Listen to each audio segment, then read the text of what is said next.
Bismillahirrahmanirrahim. Pembahasan kita kali ini adalah tentang ayun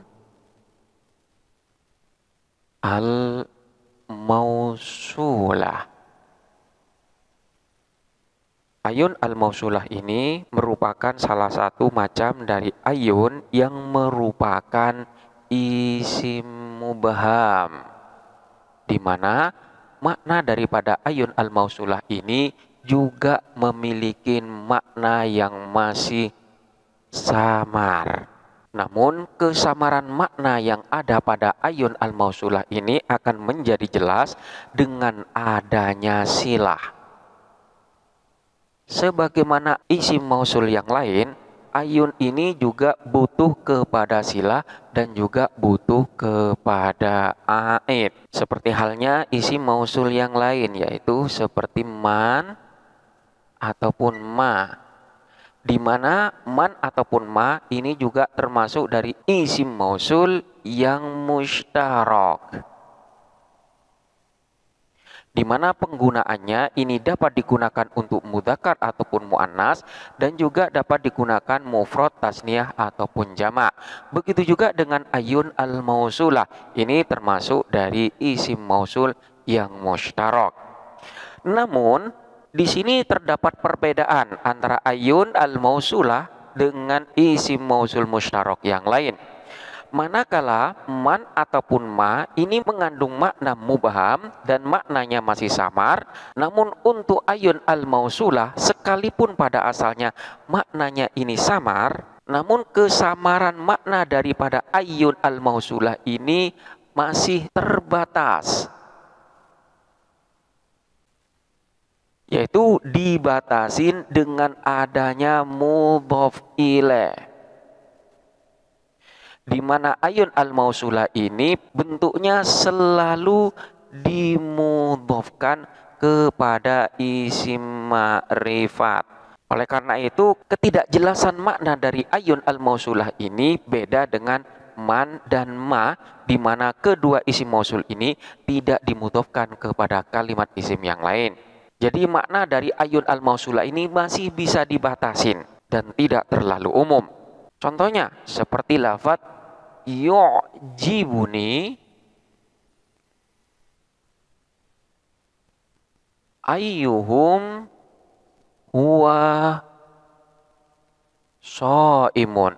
Yu'jibu membuat kagum ni kepadaku, ayyuhum siapa orang di antara mereka, huwa yang adapun dia, ayyuhum shaimun ialah orang yang berpuasa. Aku kagum terhadap salah satu di antara mereka orang yang berpuasa. Di sini terdapat lafaz ayun yang merupakan isim mausul, di mana posisinya selalu dimudhofkan kepada isim ma'rifat yang pada asalnya maknanya masih samar, namun di sini menjadi jelas dengan adanya silah dan juga maknanya itu pun dibatasin karena dia dimudhofkan kepada isim ma'rifat. Jadi umum namun bisa menjadi jelas dengan keberadaan adanya silah yang selalu mengiringinya. Ini bedanya ayun al-mausulah dengan isim mausul yang lainnya. Selanjutnya adalah hukum i'rab dari ayun al-mausulah ketika berada di dalam susunan kalimat. Ayun ini memiliki dua hukum. Ada kalanya ayun ini dihukumin mu'rab dan ada kalanya ayun ini dihukumin mabni. Mabninya di sini adalah mabni dhammah. Ketika dikatakan ayun ini dihukumin mu'rab, maka keadaan i'rabnya dapat berubah-ubah sesuai dengan posisi dan kedudukannya di dalam susunan kalimat. Bisa dalam keadaan rofa, nasab ataupun jer dengan tanda i'rab yang berubah pula sebagaimana tanda i'rab dari isim mufrad. Beda halnya manakala dihukumin mabni, maka dalam keadaan i'rab apapun dia selalu dimabnikan dengan dhammah. Kapan dalam keadaan mu'rab dan kapan dalam keadaan mabni, kita akan bahas satu persatu. Yang pertama, yaitu ayun ini dihukumin mu'rab. Posisi i'rabnya dapat berubah sesuai dengan kedudukannya di dalam susunan kalimat. Ayun dapat dihukumin mu'rab manakala yang pertama, Ayun ini dimudhofkan. Kemudian sodrus silah, yaitu kalimat awal dari silah yang ada, ini disebutkan. Sebagaimana kita ketahui bahwa ayun yang merupakan isim mausul ini selalu butuh kepada silah, di mana silah ini bisa berupa jumlah ismiyah maupun jumlah fi'liyah. Namun khusus untuk ayun al-mausulah, ketika silahnya berupa jumlah ismiyah, maka dalam hal ini dihukumin mu'rab dalam 3 keadaan. Jadi ketika dikatakan huwa qaimun, di mana huwa qaimun ini statusnya sebagai silah, maka yang termasuk dari sodru silah itu adalah kalimat awal dari silah yang ada ini. Jadi sodru ini artinya permulaan. Jadi sodru silah artinya permulaan silah. Kalimat yang menjadi permulaan silah itu dalam susunan ini adalah lafadz huwa. Jadi kondisi yang pertama, ayun dihukumin mu'rab manakala dia dalam posisi dimudhofkan dan sodru silahnya disebutkan. Contohnya seperti tadi, yaitu yu'jibuni ayyuhum huwa qaimun.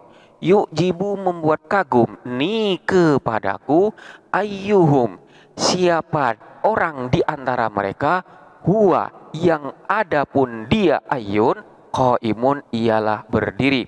Aku kagum terhadap orang di antara mereka yang berdiri. Di sini kita perhatikan bentuk daripada ayun ini dimudhofkan, yaitu dimudhofkan kepada dhamir.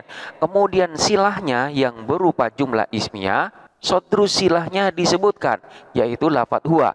Maka lafadz ayyuhum ini dihukumin mu'rab dengan tanda i'rab dhamma karena lafadz ayun ini dalam keadaan rofa sebagai fa'il. Contoh yang lain ketika dalam keadaan nasab seperti lafadz ra'aitu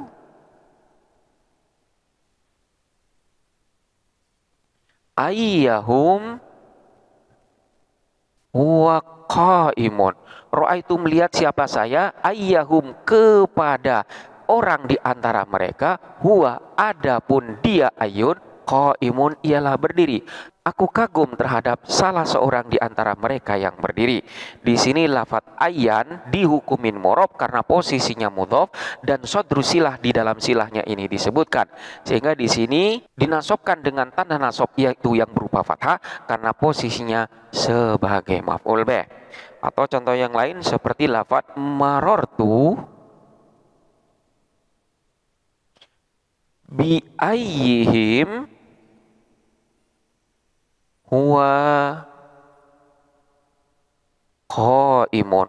Marortu lewat siapa saya, bi ayyihim dengan salah seorang di antara mereka, huwa yang adapun dia ayun, qaimun ialah berdiri.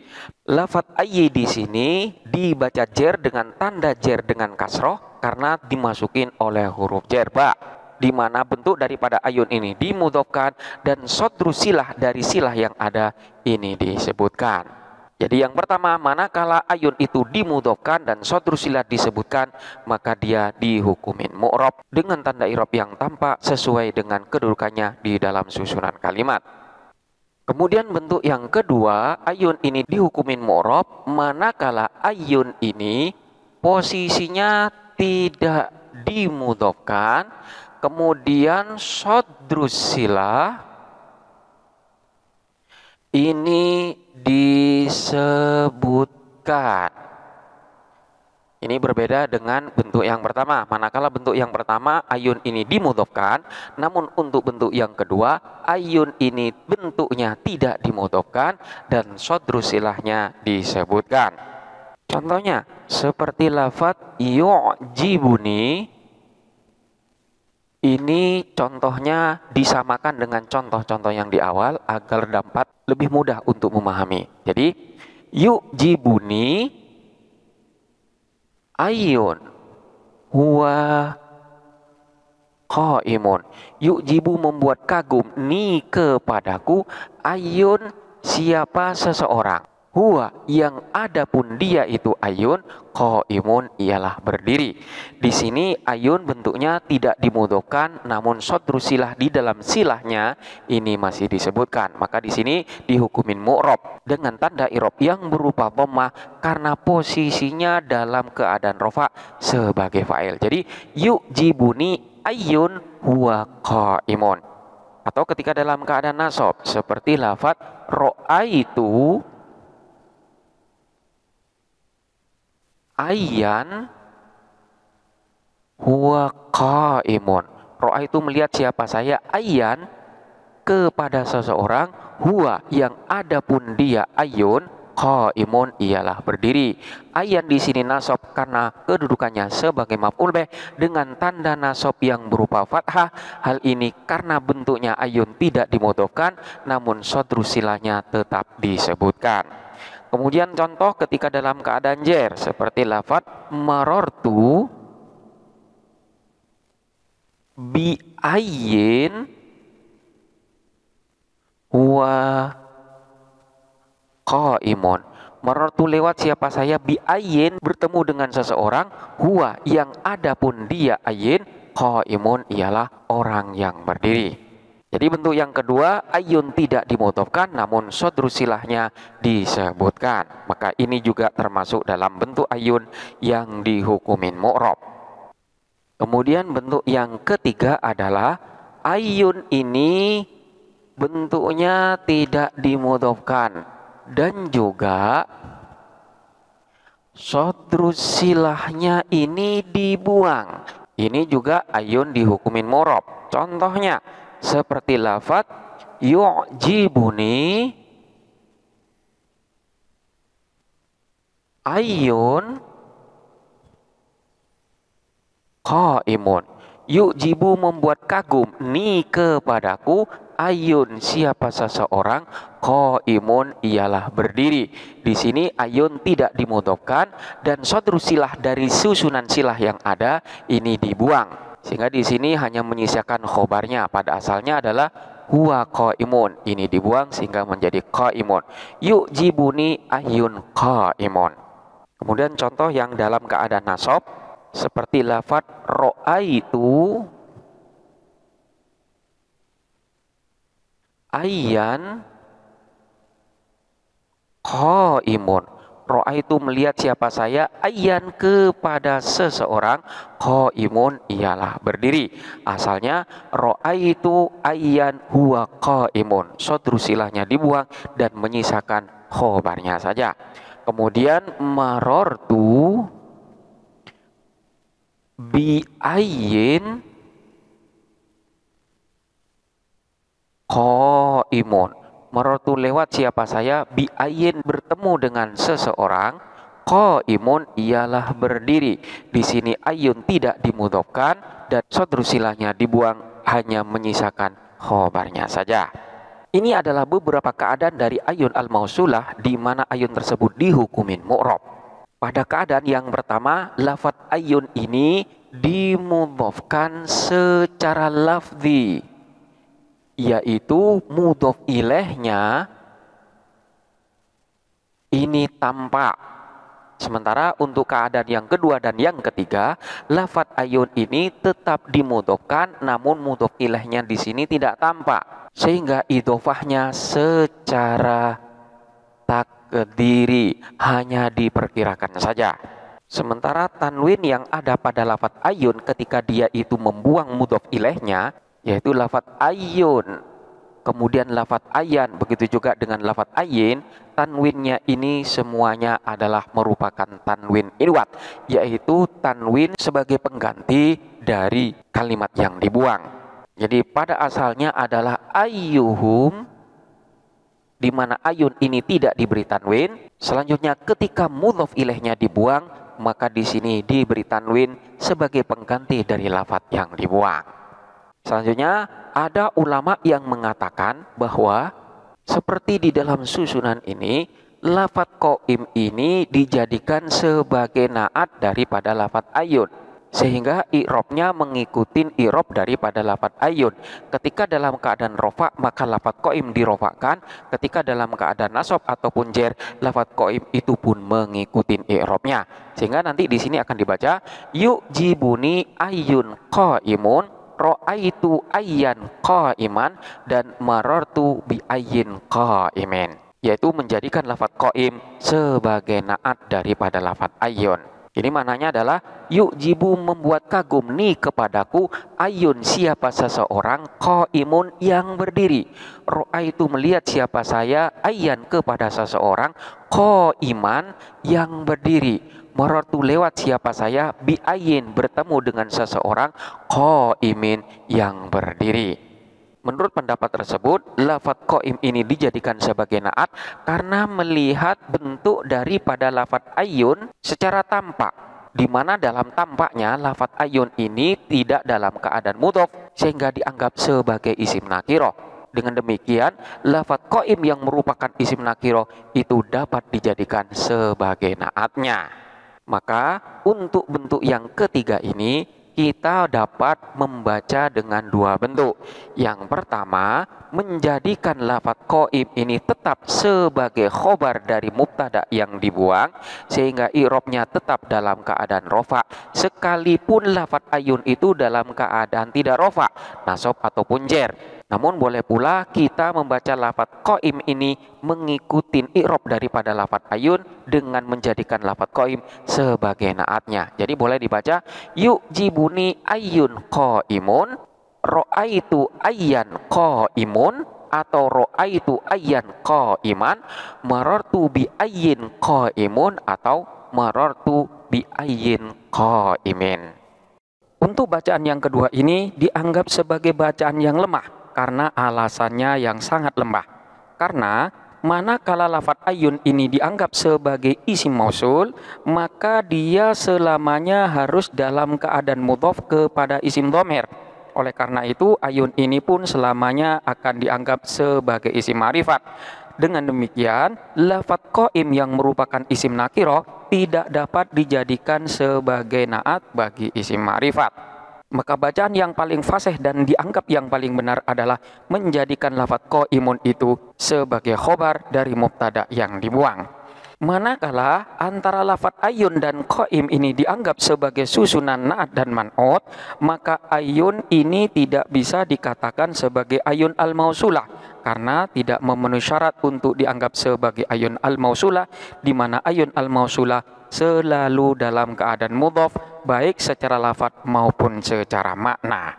Oleh karena itu, bacaan yang paling benar adalah menjadikan lafadz qaim ini sebagai khobar dari mubtada yang dibuang. Kemudian ada kalanya lafadz ayun itu dihukumin mabni, dan ini hanya ada satu keadaan saja, yaitu manakala lafadz ayun ini bentuknya dimudhofkan, kemudian sodrus silah dari silahnya ini dibuang dan hanya menyisakan khobarnya saja. Contohnya yu'jibuni ayyuhum qaimun. Kemudian ra'aitu ayyuhum qaimun, dan marartu bi ayyuhum qaimun. Di sini lafadz ayyun tetap dimudhofkan, namun sodrus silah dari silah yang ada ini dibuang. Sehingga maknanya adalah yu'jibu membuat kagum ni kepadaku ayyuhum siapa seorang di antara mereka qaimun ialah berdiri. Ra'aitu melihat siapa saya ayyuhum kepada seorang di antara mereka qaimun ialah berdiri. Marartu lewat siapa saya bi ayyuhum bertemu dengan seorang di antara mereka qaimun ialah berdiri. Jadi di sini lafadz ayun dalam posisi mabni dhammah ketika dalam keadaan rofa, nasab ataupun jer. Jadi semuanya dibaca dengan mabni dhammah ketika bentuknya dimudhofkan dan sodru silahnya tidak disebutkan. Di sini terdapat pendapat ulama yang menghukumin bahwa ayyun al-mausulah ini seluruh keadaannya dimu'robkan. Baik dia itu bentuknya mudhof dan sodru silahnya tidak disebutkan seperti contoh ini, ataupun dalam keadaan yang sebagaimana tadi telah dijelaskan. Jadi dalam keadaan seperti ini pun ada ulama yang mengatakan tetap dihukumin mu'rob, sehingga bacaannya adalah yu'jibuni ayyuhum qaimun, ra'aitu ayyahum qaimun, marartu bi ayyihim qaimun. Itulah beberapa gambaran tentang hukum daripada ayyun al-mausulah, di mana silah daripada ayyun tersebut berupa jumlah ismiyah yang sodrus silah daripada jumlah ismiyah tersebut berupa bomer. Selanjutnya, manakala silah daripada ayyun al-mausulah itu berupa jumlah ismiyah, namun di sini sodru silahnya berupa isim dhohir. Maka dalam hal ini, ayyun al-mausulah dihukumin mu'rob, di mana ayyun ini tetap harus dimudhofkan. Kita ambil contoh seperti lafadz tazuru. Ayyahum Muhammadun mukrimuhu. Tazuru berkunjung siapa kamu, ayyahum kepada siapapun di antara mereka, Muhammadun yang adapun Muhammad, mukrimuhu ialah memuliakan hu kepada itu ayyun. Di sini silah daripada ayyun berupa jumlah ismiyah, namun sodru silahnya berupa isim dhohir. Maka dalam hal ini ayyun dihukumin mu'rob, di mana ayyun ini bentuknya selalu dimudhofkan kepada isim dhomer. Dalam susunan ini lafadz ayyun dinasobkan karena sebagai maf'ul bih daripada lafadz tazuru. Manakala lafadz tazuru ini diganti dengan ja'a, maka nantinya akan menjadi ja'a ayyuhum Muhammadun mukrimun. Ja'a datang ayyuhum siapa seorang di antara mereka, Muhammadun yang adapun Muhammad, mukrimuhu ialah memuliakannya. Di sini ayyun dibaca rofa dengan tanda rofa yang berupa dhammah karena kedudukannya sebagai fa'il. Begitu juga manakala ayyun di sini dimasukin oleh huruf jerbi seperti lafadz marortu bi ayyihim Muhammadun mukrimuhu. Marartu lewat siapa saya, bi ayyihim bertemu dengan seorang di antara mereka, Muhammadun yang adapun Muhammad, mukrimuhu ialah memuliakannya. Ayy di sini dibaca jer karena memang dimasukin oleh huruf jerbi. Jadi manakala silahnya berupa jumlah ismiyah dan sodru silahnya berupa isim dhohir, maka ayun ini dihukumin mu'rob dan dia bentuknya selalu dimudhofkan kepada isim dhomer. Selanjutnya adalah manakala silah dari ayyun al-mausulah ini berupa jumlah fi'liyah, maka ayyun ini juga sama dengan ketika silahnya itu berupa jumlah ismiyah yang sodru silahnya berupa isim dhohir, yaitu sama-sama dihukumin mu'rob. Dan bentuk ayyun ini selalu dalam keadaan mudhof kepada isim dhomer. Contohnya seperti lafadz saufa afni ala ayyihim yatasama binafsihi. Saufa afni akan memuji siapa aku, ala ayyihim atas siapapun di antara mereka, yatasama yang meninggikan siapa ayyihim binafsihi terhadap dirinya sendiri. Maksudnya di sini meninggikan dirinya sendiri dengan kemuliaan. Di sini kita perhatikan lafadz ayyihim ini dihukumin mu'rab dan di sini dihukumin jer karena dimasukin oleh huruf jer ala, di mana silah daripada ayyihim ini berupa jumlah fi'liyah dan bentuknya di sini selalu dimudhofkan. Contoh yang lain seperti lafadz ukrimu ayyahum yaqra'ul Qur'an. Yukrimu memuliakan siapa aku, ayyahum kepada seorang di antara mereka, yaqra'u yang membaca siapa ayyahum al-Qur'ana kepada Al-Qur'an. Di sini lafadz ayun dihukumin mu'rab karena silahnya berupa jumlah fi'liyah dan bentuk daripada ayun di sini selalu dimudhofkan kepada isim dhamir. Jadi ukrimu ayyahum nasab sebagai maf'ul bih dan tanda nasabnya dengan fathah sebagaimana isim mufrad.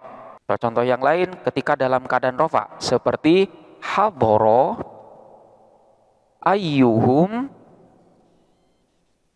yasumu. Hadoro telah hadir, ayyuhum siapa seorang di antara mereka, yasumu yang berpuasa siapa ayyuhum. Di sini silah daripada ayyuhum berupa jumlah fi'liyah, maka di sini dihukumin mu'rab yang dalam susunan ini dirofakkan dengan tanda rofa dengan dhammah karena berkedudukan sebagai fa'il daripada hadara. Hadara ayyuhum yasumu. Ini manakala silahnya berupa jumlah fi'liyah. Selanjutnya adalah manakala silah daripada ayyun al-mausulah ini berupa syibhul jumlah. Maka ayun ini hukumnya sama dengan manakala silahnya itu berupa jumlah fi'liyah. Karena silah yang sebenarnya ini adalah berupa kalimat fi'il yang dikira-kira. Kita ambil contoh. Seperti lafadz sa'adhabu ala ayyihim indaka. Sa'adhabu aku akan marah ala ayyihim pada siapapun di antara mereka indaka yang ada di sisimu. Dalam susunan ini silah daripada ayyihim berupa syibhul jumlah yang dalam hal ini berupa dzaraf. Di sini lafadz ayyun dihukumin sama ketika silahnya berupa jumlah fi'liyah karena pada hakikatnya silahnya ini adalah berupa jumlah fi'liyah yang muqaddar. Takdirannya bisa berupa lafadz yakunu. Jadi sa'adhabu ala ayyihim yakunu indaka. Sa'adhabu akan marah siapa aku ala ayyihim atas siapapun di antara mereka, yakunu yang ada siapa ayyihim indaka ialah di sisimu.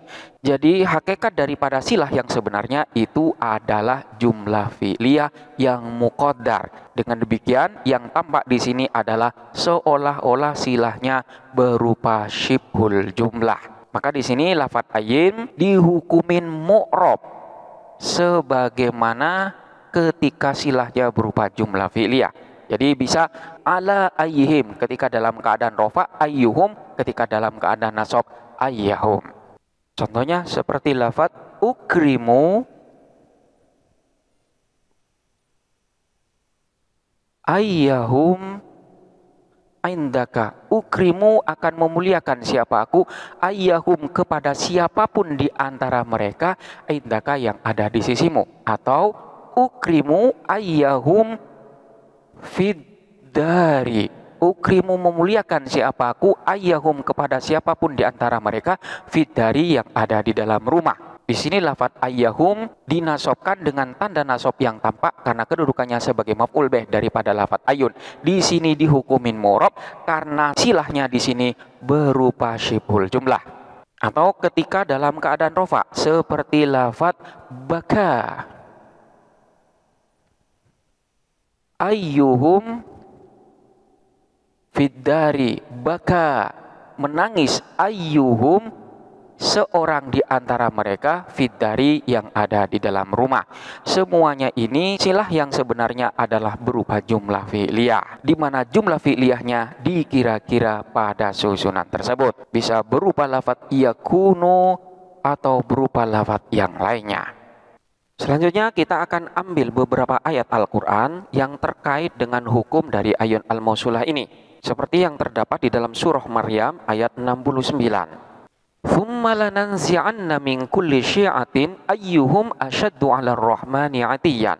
Thumma kemudian lananzi'anna, demi akan mencabut sungguh siapa kami Allah, min kulli syi'atin, dari setiap golongan, ayyuhum, kepada yang mana di antara mereka, asyadu, ialah lebih sangat, ala rohmani, atas zat yang maha pengasih, aitian, kedurhakaannya. Kemudian kami akan mencabut dari setiap golongan kepada siapa di antara mereka yang paling durhaka terhadap Tuhan yang maha pengasih. Di sini kita perhatikan lafaz ayyuhum. Lafaz ayyun di sini dihukumin mabni dhamma karena bentuknya dimudhofkan, sementara sodru silahnya di sini dibuang. Jadi pada asalnya adalah ayyuhum huwa asyaddu. Dengan demikian, lafaz ayyu ini dihukumin mabni sekalipun posisinya atau kedudukannya dalam keadaan nasab sebagai maf'ul bih dari lafaz lananzi'anna. Jadi, thumma kemudian lananzi'anna, sungguh kami akan mencabut ayyuhum, kepada yang mana di antara mereka, asyadu, ialah lebih sangat, ala rohmani atiyan. Kemudian contoh yang lain seperti yang terdapat di dalam surah Al-Qalam ayat 35. Na'lamu ayyuhum